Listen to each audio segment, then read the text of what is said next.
The 10x rule by Grant Cardone. ಈ ಪುಸ್ತಕದ 3 learning ಲೆಸನ್ಸ್ಗಳನ್ನು ಆದಷ್ಟು ಬೇಗ ಅರ್ಥ ಮಾಡ್ಕೊಳ್ಳಿ. 1. ಹೂ ಇಸ್ ಗಾಟ್ ಮೈ ಮನಿ. ನಿಮ್ಮ ಹಣ ಯಾರ ಬಳಿ ಇದೆ ಅನ್ನೋದು ಪತ್ತೆ ಹಚ್ಚಿ. ನೀವು ಯಾವತ್ತಾದರೂ ಲೆಂಬರ್ಗಿನಿ, ಫರಾರಿ ಕಾರ್ಗಳ ಅಡ್ವರ್ಟೈಸ್ಮೆಂಟ್ ಟಿವಿನಲ್ಲಿ ನೋಡಿದಿರಾ? ನೋಡಿರಲು ಸಾಧ್ಯನೇ ಇಲ್ಲ. ಅವರು ಟಿವಿನಲ್ಲಿ ಆ್ಯಡ್ಸ್ ಹಾಕೋದೇ ಇಲ್ಲ, ಏಕೆಂದರೆ ಅವರಿಗೂ ಗೊತ್ತಿರುತ್ತೆ ಯಾರು ಟಿವಿ ನೋಡ್ತಾರೆ ಅವರ ಬಳಿ ಅಷ್ಟೊಂದು ಹಣ ಇರೋದಿಲ್ಲ ಅಂತ. ಅದಕ್ಕೆ ನೀವು ಕೂಡ ಒಂದು ನಿರ್ದಿಷ್ಟ ಕಸ್ಟಮರ್ಗಳನ್ನು ಹುಡುಕಬೇಕು. ಯಾರಿಗೆ ಬೇಕು ಅವರಿಗೆ ವಸ್ತುಗಳನ್ನು ಮಾರಾಟ ಮಾಡಲು ಹೋಗಬೇಡಿ, ಏಕೆಂದರೆ ಪ್ರತಿಯೊಬ್ಬ ವ್ಯಕ್ತಿ ನಿಮ್ಮ ವಸ್ತುಗಳನ್ನು ಖರೀದಿ ಮಾಡೋದಿಲ್ಲ.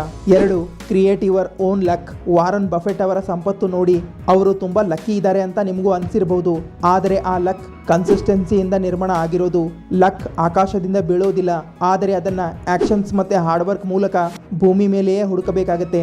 Number 3. Success is your responsibility. ನಿಮ್ಮ ಫೇಲ್ಯೂರ್ನಿಂದ ಯಾರಿಗೂ ಲಾಭ ಆಗೋದಿಲ್ಲ, ಆದರೆ ನಿಮ್ಮ ಸಕ್ಸಸ್ನಿಂದ ಎಲ್ಲರಿಗೂ ಲಾಭ ಆಗುತ್ತೆ.